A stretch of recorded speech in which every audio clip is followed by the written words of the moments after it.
오늘은 이삭의 흐려진 눈이라는 제목을 가지고 창세기 27장 1절부터 4절까지 말씀을 좀 살펴봤으면 좋겠습니다. 어느 신학자가 이런 이야기를 했습니다. 성경의 위대함은 영웅들을 미화하지 않는 데 있다. 성경이 위대한 이유는 뭐냐면 성경에 다양한 인물들이 등장하는데 그들을 미화하지 않는다는 거예요. 실제로 우리가 성경을 읽다 보면 여러 인물들을 만나게 됩니다. 그런데 성경은 이런 인물들을 결코 미화하지 않습니다. 그들의 모습을 진솔하게 가감없이 그리고 있어요. 그래서 그들의 단점이나 실수까지도 하나도 빠짐없이 자세히 기록하고 있습니다. 대표적인 인물이 아마 이삭이 아닐까 싶어요. 이삭은 아브라함이 약속의 땅인 가나안 땅에 가서 낳은 아들이에요. 하나밖에 없는 아들이에요. 이런 점에서 이삭은 하나님의 약속의 상징과도 같은 인물입니다. 그럼에도 불구하고 이삭 역시 많은 단점들이 있었고 실수들을 했어요. 그런데 성경은 이런 부분들에 대해서 정확히 기록해 두고 있습니다. 그렇다면 성경은 왜 이런 인물들을 미화하지 않고 숨기지 않고 진솔하게 이런 단점들과 문제점까지 다 적어놨을까요? 무엇보다도 성경은 사실의 기록이기 때문입니다. 만약 성경이 인간이 지어낸 이야기라면, 인간이 쓴 글이라면 이런 잘못된 이야기는 숨기겠죠. 그런데 성경은 역사적으로 일어났던 사실을 기록한 책이에요. 그렇기 때문에 정말 잘못된, 우리가 알고 있는 정말 위대한 인물들의 잘못된 점까지 다 그대로 적어 놓은 겁니다. 동시에 성경은 역사적 기록일 뿐만 아니라 우리의 자화상이기도 해요. 정말 그날에 이삭이 실수하고 넘어집니다. 우리도 믿음이 있지만 이삭처럼 실수하고 넘어질 수 있기에 이 성경의 인물들을 통해서 우리 자신을 돌아보라고 이 부분들을 정확히 기록해 놓은 거예요. 저는 오늘 여러분과 함께 이삭의 모습을 좀 살펴보길 원합니다. 그래서 이삭의 모습을 통해서 돌아볼 수 있는 우리의 모습은 무엇인지 다시 한번 점검하고 좀 기도하는 시간들을 가졌으면 좋겠습니다. 먼저 오늘 본문에서 알 수 있는 게 있어요. 그것은 뭐냐면 분별력의 상실입니다. 무엇을 상실했다고요? 분별력을 상실한 거예요.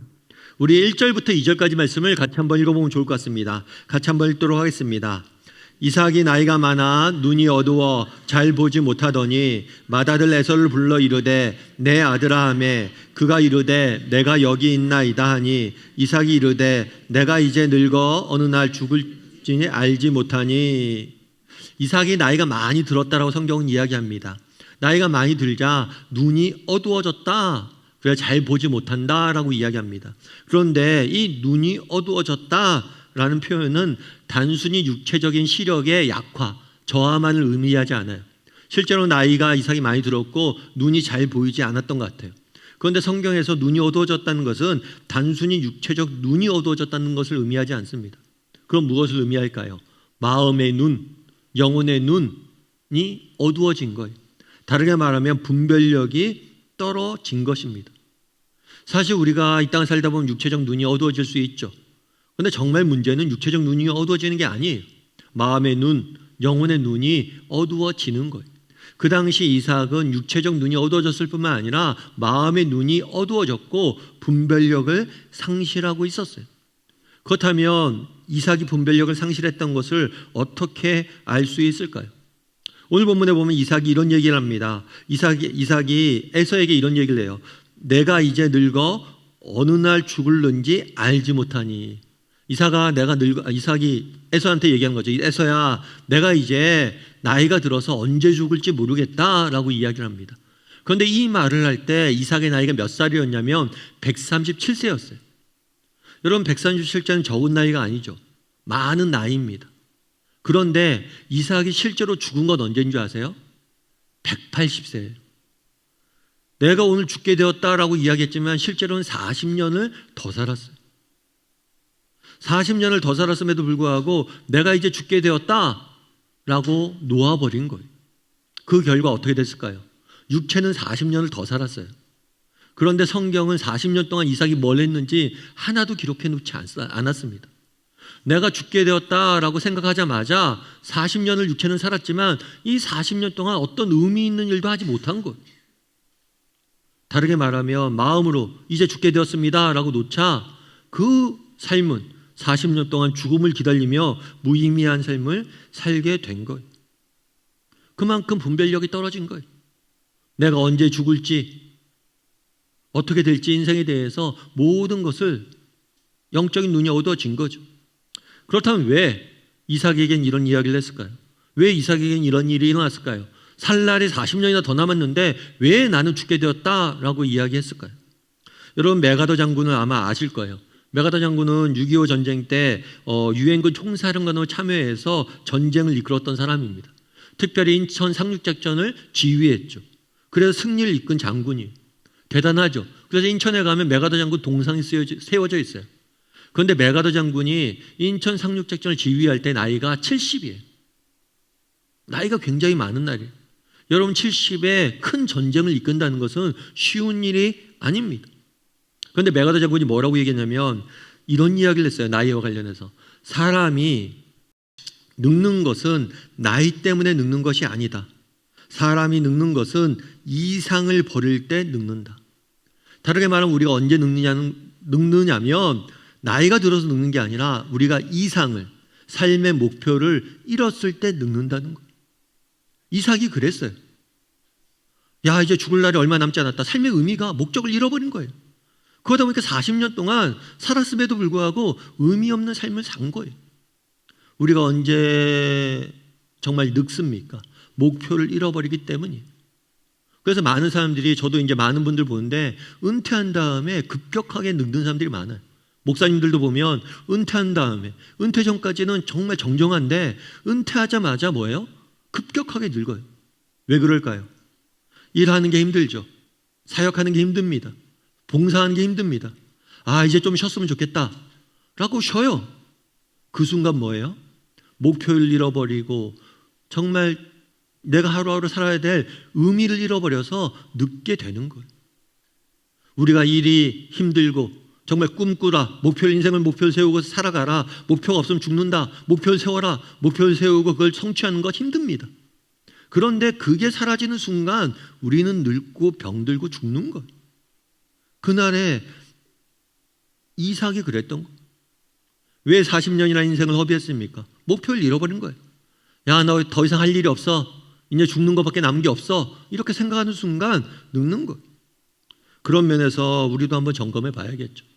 사실 이 문제는 단순히 나이 든 분들만의 문제가 아니에요. 젊은이들도 마찬가지예요. 내가 아무리 육체적으로 젊지만 정말 인생의 목표와 인생의 꿈과 열정이 내 인생에 없다. 그러면 그것은 이미 늙은 거예요. 영혼이 병들기 시작한 거예요. 이런 점에서 나는 얼마나 분명한 삶의 목적을 가지고 살아가는지, 내 삶의 분명한 정말 표대를 가지고 살아가는지 한번 점검해 봐야 돼요. 여러분, 만약에 목표가 없고 꿈이 없다면 여러분들은 늙게 되는 거예요. 여러분, 구세군을 아마 아실 거예요. 구세군 같은 경우에는 산업혁명 당시에 영국의 빈민자들, 노숙자들, 가난한 노동자들을 돕기 위해서, 소외된 계층을 돕기 위해서 설립된 단체예요. 그리고 지금까지 이어지고 있죠. 그래서 지금까지 전 세계 130개국에서 활동하고 구호와 복지, 사회적 약자 보호를 위해서 활동하고 있는 단체. 그런데 이 구세군을 설립한 분이 누구냐면 윌리엄 부스 목사님이에요. 이 목사님이 이 단체를 설립해서 많은 사람들 도왔죠. 이게 쉬운 일이 아니었어요. 그래서 최선을 다해서 열심히 도왔습니다. 그런데 이렇게 열심히 사역하다 보니까 나이가 들어서 눈이 시력이 안 좋아졌어요. 그래서 자녀들이 묻는 거죠. 아버지, 이제 이렇게 시력이 안 좋아져서 어떻게 해요? 이렇게 물었어요. 그랬을 때 부스가 이렇게 답했다고 그래요. 뭐라고 답했냐면, 그동안 두 눈으로 보면서 하나님을 섬겼다면 이제 보이지 않는 상태에서 하나님을 섬길 수 있는 방법을 찾아야겠다. 그동안 내가 두 눈을 뜨고 두 눈으로 보면서 하나님을 섬겼다면 이제 보지 않는 상태에서 하나님을 섬길 수 있는 방법을 찾아야겠다. 여러분, 인생의 꿈, 인생의 목표는 뭐 특정 환경, 특정 조건에서 하는 게 아니에요. 어떤 환경 속에서든지 분명한 목적을 갖고 살아갈 수 있는 거예요. 여러분, 일할 때입니까? 열심히 일하십시오. 열심히 섬기십시오. 그런데 이제 일을 내려놓아야 됩니까? 일을 내려놓아도 내가 해야 될 일, 내가 추구해야 될 목표 찾고 또 나아가야 돼. 자녀를 양육하는 것도 마찬가지입니다. 우리 자녀들이 품 안에 있을 때 열심히 자녀를 양육해야죠. 열심히 자녀를 돌봐야죠. 그럼 이제 자녀가 커서 스스로 독립해서 내가 더 이상 도울 것이 없습니까? 아니요. 그때는 이제 기도로 도와야죠. 내가 몸으로 섬길 수 있다면 섬기고, 이제 몸으로 섬길 수 없는 상태가 됐다면 기도로 섬기고, 정말 오늘 우리가 불렀던 찬양의 가사처럼 어머니의 기도로 자녀를 섬겨야 되는 거죠. 여러분, 우리의 꿈을 잃어버릴 상황, 꿈꾸지 못할 상황은 없습니다. 목표 없이 살아도 되는 인생은 없어요. 내가 죽는 날까지 꿈꾸고 죽는 날까지 목표를 잃지 않고 죽는 날까지 표대를 향해 달려갈 때 우리는 늙지 않는 거예요. 그날의 이삭은 왜 늙었습니까? 마음이 늙어버렸기 때문이에요. 마음의 목표가, 삶의 목표가 사라졌기 때문이에요. 이런 점에서 우리 다음의 식구들도 나는 정말 분명한 목표를 가지고 그 목표를 향해 달려가고 있는 사람인지 한번 점검해보고, 정말 목표를 잃고 있는 삶을 살고 있다면 분명한 목표와 하나님이 주신 소명을 새롭게 아는 저나 여러분이 되기를 주님의 이름으로 소원합니다. 우리 옆 사람에게 이렇게 인사했으면 좋겠습니다. 목표를 세웁시다. 한 번 더 인사까지, 마지막까지 소명을 따라 삽시다. 두 번째로 오늘 본문에서 알 수 있는 게 뭐냐? 그것은 별미예요. 별미. 우리 3절부터 4절까지 말씀을 같이 한번 읽어보면 좋을 것 같습니다. 읽도록 하겠습니다. 그런즉 내 기구 곧 화살통과 활을 가지고 들에 가서 나를 위하여 사냥하여 내가 즐기는 별미를 만들어 내게로 가져와서 먹게 하라. 내가 죽기 전에 내 마음껏 내게 축복하게 하라. 그날의 이삭은 에서를 축복하려고 그랬어요. 근데 고대 사회에서 자녀를 축복하는 것은 부모의 굉장히 중요한 사명입니다. 그리고 부모의 중요한 역할이에요. 그래서 마지막에 자녀를 축복을 해야 돼요. 우리도 마찬가지죠. 우리가 정말 죽기 전에 우리 자녀들을 위해서 가르침을 남기고 또 우리 자녀들이 살아갈 수 있도록 유산을 남기는 것, 그것만큼 중요한 것들은 없어요. 그런데 재밌는 건 뭐냐면 자녀들을 축복하는 거예요. 이건 자녀들을 위한 것이고 나의 마지막 남겨진 사명이잖아요. 그런데 이 축복이 조건적이에요. 그냥 자녀를 축복하면 되는데 조건적이에요. 어떤 조건적이에요? 나를 위하여 사냥하여 내가 즐기는 별미를 만들어 내게로 뭐예요? 가져와서 먹게 하라. 별미를 만들어주면 내가 축복하겠다는 거예요. 자녀를 축복하는 게 부모의 사명임에도 불구하고 조건적이에요. 네가 나에게 별미를 만들어주면 내가 축복하겠다라고 이야기합니다. 여기서 별미는 특별히 별미라는 단어를 성경은 굉장히 강조하고 있어요. 그래서 오늘 우리가 읽은 본문이 27장이에요. 그런데 27장 전체를 보면 이 별미라는 단어가 6번 등장을 합니다. 그만큼 이 별미를 의도적으로 성경은 강조하고 있는 거예요. 그럼 별미는 뭐냐? 이 별미는 뭐냐면 단순한 음식이 아니에요. 입맛에 맞춘 진미, 좋은 맛으로 정성스럽게 차려진 음식. 그러니까 아주 맛있는 음식을 의미하는 게 별미예요. 특별히 오늘 본문은 별미라고 되어 있지 않고 뭐라고 되어 있어요? 내가 즐기는 별미라고 되어 있어요. 즐기는. 이 즐기는 단어는 우리 성경으로는 즐긴다라고 표현되어 있는데 보다 원어를 정확히 표현하면 뭐냐면 내가 사랑한 그대로라는 뜻이에요. 뭐라고요? 내가 사랑한 그대로. 단순히 즐기는 게 아니에요. 이것을 사랑하고 이것을 아끼고 이것이 최우선이 된 것. 오늘 본문은 자녀를 축복하는 자리예요. 그런데 내가 사랑하는 음식을 와서 먹게 하고 축복하게 하라. 이삭의 사랑의 대상은 음식이었어요. 이삭의 삶의 방향과 초점은 별미, 내 입맛에 맞추어진 아주 맛있는 음식, 그것에 맞춰져 있던 거예요.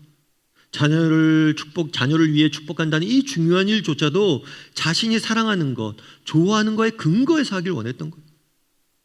여러분, 우리가 어떤 사람인지 어떻게 알 수 있을까요? 그것은 내가 좋아하는 것을 보면 알 수 있습니다. 여러분들이 좋아하는 것이 바로 여러분이에요. 그런 점에서 여러분들은 무엇을 좋아하는지 한번 점검해 볼 필요가 있습니다. 사람들의 칭찬, 더 많이 가지고 누리는 것, 이런 것들에 여러분이 늘 관심을 갖고 이것들 추구하고 있다면 그것이 여러분의 삶이에요. 나와 내가 좋아하는 것은 별개가 아니에요. 내가 좋아하는 게 여러분들의 삶이에요. 더 많이 갖고 쌓고 사람들의 인정을 받고 더 누리고 이런 것에 관심을 갖고 산다. 이걸 좋아한다면 그것이 여러분이. 여러분, 우리가 언제 분별력을 잃어버립니까? 우리가 언제 영적인 눈이 어두워집니까? 우리의 시선이 별미에 맞춰질 때, 내가 좋아하는 것에만 내 삶의 초점이 맞춰질 때 우리는 분별력을 잃게 되는 것. 그날의 이삭도 마찬가지예요. 정말 별미를 더 좋아했던 것. 그렇다면 우리는 어떻습니까? 우리의 별미는 뭐예요? 여러분은 무엇을 가장 좋아하며 무엇을 바라보며 무엇에 초점을 맞춰서 살아가고 있는지 점검해 봐야 돼요. 여러분, 로마인 이야기라는 책이 있습니다. 이 책 같은 경우 15권은 전집이에요. 꽤 큰 책이에요. 그래서 굉장히 많이 로마의 문화, 로마 사람들의 이야기, 그들의 역사, 그들의 삶에 대해서 쭉 적어놓은 책이에요. 그런데 이 책을 쓴 사람이 시오노 나나미라는 사람이에요. 이 사람이 전집을 마무리하면서 인터뷰한 것에서 이런 이야기를 남겼어요. 어떤 이야기를 남겼냐면, 제가 로마의 역사를 쭉 살펴봤습니다. 그리고 그 역사를 자세히 기록해 두었습니다. 그런데 제가 이것들을 하면서 느낀 게 있습니다. 그건 뭐냐면, 사람이 늙는다는 것은 단순히 시력이 흐려진다는 것을 의미하지 않습니다. 우리가 늙어서 시력이 나빠지는 것, 시력이 나빠지고 늙는 것, 그것이 늙는 게 아니란 거예요. 늙는다는 것은 뭐냐면 시력이 흐려지는 게 아니라 보고 싶은 것만 보게 되면 늙어집니다. 뭐라고요? 보고 싶은 것만 보면 늙어지는 거예요. 비종교인의 통찰이지만 이 한마디가 오늘 본문의 이삭을 정확히 설명한 거예요. 이삭은 어느 순간부터 보고 싶은 것만 보는 사람이 되었어요. 자기가 사랑하는 아들, 자기가 좋아하는 음식, 자기 입맛에 맞는 별미, 그 좁은 시야 안에 그의 신앙은 갇혀버리고 만 거예요. 별미에 갇혀서 별미만 보고 내가 좋아하는 별미만 추구하다 보니까 분별력을 잃어버린 거예요. 제가 아는 목사님이 계세요. 이 목사님 같은 경우에는 목회를 굉장히 잘하세요. 그리고 교회도 꽤 크고, 그리고 나이도 많이 드셨어요. 그러다 보니까 주변에서 그런 얘기를 많이 듣는데요. 어떤 얘기를 많이 들으냐면 골프를 좀 치라고. 목사님 건강 지키려면 골프를 쳐야 됩니다. 그리고 골프가 이렇게 나이 들어서 하기 좋습니다. 이런 얘기를 쭉 듣는데요. 워낙 많이 권유한대요. 그런데 그 목사님은 뭐 내 나이 정도 되고 내 정도 되면 골프 칠 수 있지. 그런데 그 목사님 골프 안 친대요. 그 목사님 왜 골프 안 치세요? 골프가 사치스러운 운동이라서 그러세요? 물론 그런 면도 있대요. 뭐 조금 아직은 우리나라가 골프가 사치스러운 운동이니까. 그런데 안 치는 이유가 있대요. 왜 안 치냐 그랬더니만 골프가 너무 좋아질까 봐 안 친대요. 골프 치는데 골프가 너무 재밌어서 너무 좋아지면 내가 목회보다 골프가 더 좋아질까 봐 골프를 안 친대요. 사람들이 이거 너무 좋다고 얘기하면 더 안 친대요. 더 안 한대요. 왜요? 나는 목회자이고 목회가 제일 좋아야 돼. 그런데 그거보다 더 좋은 게 있다면 그게 방해가 된다는 거예요. 좋아할까 봐 안 친다는 거예요. 제가 그 얘기를 듣고 공감이 됐어요. 여러분, 정말 우리가 좋아하는 것, 이 좋아하는 것이 내 삶에 정말 중요한 소명, 내가 해야 될 일, 내게 맡겨진 것보다 이게 더 좋아진다면 결국에 이거에 사로잡혀 버리고 이삭처럼 영적인 눈이 분별력을 잃어버리는 거예요. 그런 면에서 여러분들이 정말 좋아하는 별미가 무엇인지 점검해 봐야 돼요. 저는 다행히 좋아하는 스포츠 팀이 있어요.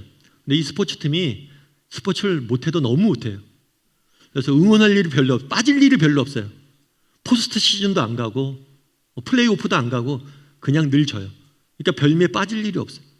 여러분, 정말 우리가 좋아하는 것, 우리가 하나님 주신 거잖아요. 여러분들 주시는 것을 가지고 누리고 즐기는 거 좋습니다. 그게 나쁜 게 아니에요. 그런데 이게 즐기는 선에서 멈춰야지 그걸 사랑하게 되면 안 되는 거예요. 한글 성경에는 즐기는 이라고 되어 있지만 이게 원어는 뭐예요? 사랑한 그대로예요. 여러분, 즐기는 건 나쁜 게 아닙니다. 하나님 주신 거 누릴 수 있어야 돼요. 그런데 그것이 사랑한 것까지 자라가면 안 되는 거예요. 그런 면에서 여러분들이 한번 점검해 보세요. 내가 좋아하는 음악, 내가 좋아하는 취미, 내가 좋아하는 것들, 그런 것들이 정말 내 인생을 잡아먹고 있지는 않은지, 하나님이 내게 주신 소명보다 그것들을 더 사랑하고 있지는 않은지, 그리고 나는 무엇을 사랑하고 있는지, 무엇을 지금 즐기고 있는지 정직히 돌아보고 또 점검하고 하나님과 하나님이 주신 소명을 사랑할 줄 아는 저나 여러분이 되기를 주님의 이름으로 소원합니다. 우리 옆 사람에게 이렇게 인사했으면 좋겠습니다. 별미를 점검해 보십시오. 별미보다 하나님을 사랑합시다. 마지막으로 우리가 이 본문에서 알 수 있는 게 뭐냐? 하나님의 뜻이에요. 하나님의 뜻. 우리 3절과 4절 말씀을 같이 한번 읽어보면 좋을 것 같습니다. 3절과 4절 말씀을 같이 한번 읽어보죠. 그런즉 내 기구 곧 화살통과 활을 가지고 들에 가서 나를 위하여 사냥하여 내가 즐기는 별미를 만들어 내게로 가져와서 먹게 하여 내가 죽기 전에 내 마음껏 내게 축복하게 하라. 오늘 본문이 3, 4절 짧은 구절이에요. 짧은 구절인데 오늘 본문에서 반복되는 이야기가 있어요. 어떤 표현이 반복되고 있나요? 어떤 표현이 반복되고 있어요? 나라는 표현이 반복되고 있어요. 나를 위하여 내가 즐기는 별미를 내게로 가져와서 내가 죽기 전에 내 마음껏. 오늘 본문에서 이삭의 관심은 나에 초점이 맞춰져 있는 걸 보게 돼요. 사실 오늘 본문에 보면 이삭이 에서를 축복합니다. 그런데 이거는 굉장히 이상해요. 왜 이상하냐면 앞서 얘기했던 것처럼 첫 번째로 조건이 붙어요. 별미를 가져오면 내가 축복하겠다라는 조건이 붙어요. 또 한 가지 이상한 건 뭐냐면 비공식적이에요. 뒤에도 본문 읽어보면 알지만 몰래 축복하려고 해요. 그런데 이러면 안 돼요. 그 당시 자녀를 축복하는 일은 굉장히 중요한 뭐예요? 가정 행사예요. 굉장히 중요한 의무고 가정 행사이기 때문에 모든 가족을 모아놓고 축복해요. 야곱도 그렇고 나머지 모든 믿음의 선배들은 마지막에 죽을 때 온 가족을 모아놓고 축복을 합니다. 그런데 이상하게 이삭은 에서를 몰래 불러다 놓고 비공식적으로 축복하는 거예요. 예를 들면 그런 거겠죠. 아버지가 이제 죽기 전에 유산을 남겨줍니다. 그런데 쳐다들면 몰래 불러서 유산을 남겨주면 어떻게 돼요? 나중에 자손들끼리 싸우잖아요. 그러니까 공개적으로 이런 것도 나눠줘야 되는 거예요. 그런데 공개적으로 하지 않고 비공개적으로 하는 거예요. 그럼 왜 비공개적으로 할까요? 오늘 본문에 읽지는 않지만 우리 창세기 26장 34절부터 35절까지 말씀을 같이 한번 읽어보면 좋을 것 같습니다. 같이 읽도록 하겠습니다. 에서가 40세에 헷 족속 브리의 딸 유딕과 헷 족속 엘론의 딸 바스마를 아내로 맞이하였더니 그들이 이삭과 리브가의 마음에 근심이 되었더라. 오늘 축복 사건이 있기 전에 어떤 사건이냐면 에서의 결혼 이야기를 기록해 놓았어요. 그럼 에서의 결혼 이야기를 왜 기록해 놓았냐는 거예요. 에서가 누구랑 결혼했다고 그랬어요? 헷 족속. 헷 족속은 가나안 족속이에요. 성경은 이스라엘 백성들에게 절대 가나안 족속과 결혼하지 말라고 그래요. 왜 가나안 족속과 결혼하지 말라고 그랬을까요? 이들과 결혼하게 되면 이들의 문화를 뭐예요? 받아들이게 되는 거예요. 이들의 문화를 받아들이고 이들처럼 살게 되는 거예요. 그래서 뭘 하라고 그런 거예요? 너희가 그렇게 살지 말라라고 이야기한, 결혼하지 말라라고 이야기를 한 거예요. 실제로 오늘 보면 리브가가 등장을 하죠. 리브가는 원래 가나안 사람이 아니에요. 하란에 있었어요. 그런데 아브라함과 친족이에요. 그래서 아브라함이 사람을 저 멀리 하란까지 보내서 리브가를 데려와서 리브가와 이스각을 결혼시킨 거예요. 하나님께서 이방 민족과 결혼하지 말고 친족과 결혼하라고 그래서 그렇게 한 거예요. 그런데 그 말씀을 어기고 뭘 한 거예요? 에서가 부모 허락도 맞지 않고 뭘 했냐면 가나안 여인들과 결혼했어요. 특별히 보면 오늘 본문에 에서가 누구랑 결혼했다고 그랬어요? 유딕과 바스마. 부인을 2명을 게다 결혼을 했어요. 성경은 철저히 일부 일처제를 지지합니다. 남자 여자 한 명이 만나서 결혼해서 가정을 이루라고 그래요.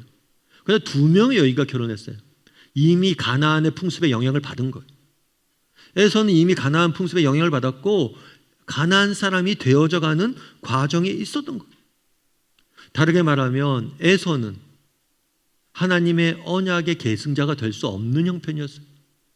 그날에 여러분 보세요. 단순히 자녀를 축복한다는 건 그냥 내가 아들을 축복하는 게 아니라 아브라함 집안은 하나님의 언약의 계승자라는 장자의 특권이 있는 거예요. 그런데 에서는 이것들을 외면하고 정말 하나님의 말씀을 버리고 이방인처럼 되어져 가는 과정이 있었던 거예요. 왜 공개적으로 축복을 하지 못했느냐? 에서가 이미 그 자격을 상실한 거예요. 이 문제를 해결해야 돼요. 그러지 않고 축복하면 안 돼요. 그런데 뭐라는 거예요? 그 문제를 해결하지 않고 그냥 내 뜻대로 내가 좋아하는 아들 에서를 축복하길 원했던 거예요. 하나님의 뜻이 아니라 내 뜻대로 내 마음대로 내가 좋아하는 에서를 축복하길 원했던 거예요. 그래서 비공식적으로 몰래 축복하려고 했던 거예요. 결국 그걸로 문제가 된 거잖아요. 나중에 이 비공식적인 문제, 비공식적으로 축복하려고 하다 보니까 야곱이 대신 축복을 받고, 그래서 야곱이 이것을 나중에 에서가 알고 야곱을 죽이려고 하고, 그래서 형제 간에 싸움이 나서 20년 동안 야곱을 도망다니고, 말도 안 되는 가정의 비극이 생긴 거예요. 왜요? 하나님의 뜻을 구하기보다는 내 뜻대로 내 마음대로 자녀를 축복하길 원했기 때문이에요. 그래서 오늘 본문의 성경에는 나라는 단어가 강조되어지고 있는 거예요.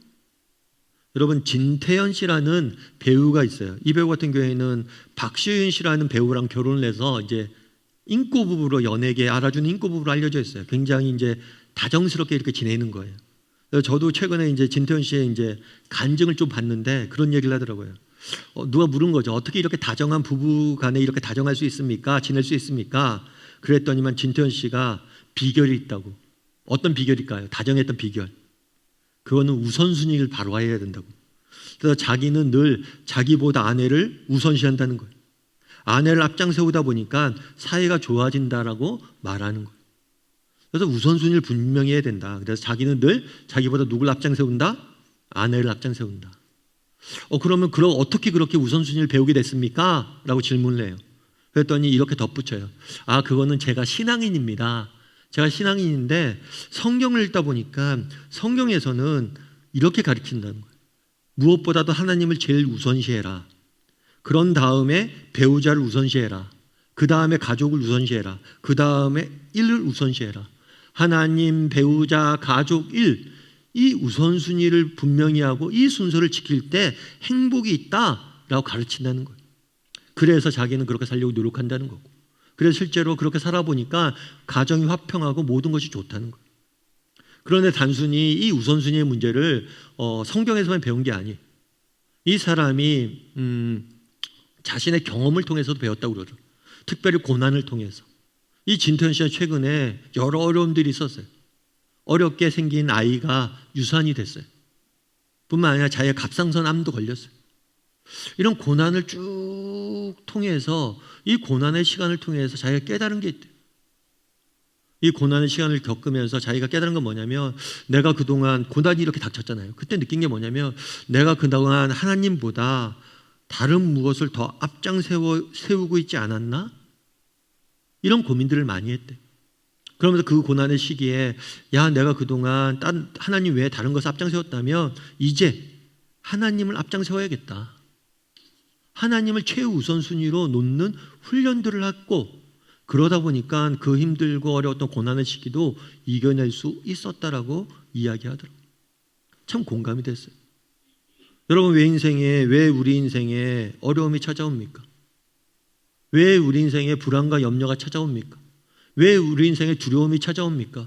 왜 우리 인생에 아픔이, 상처가 깊이 들여져 있습니까?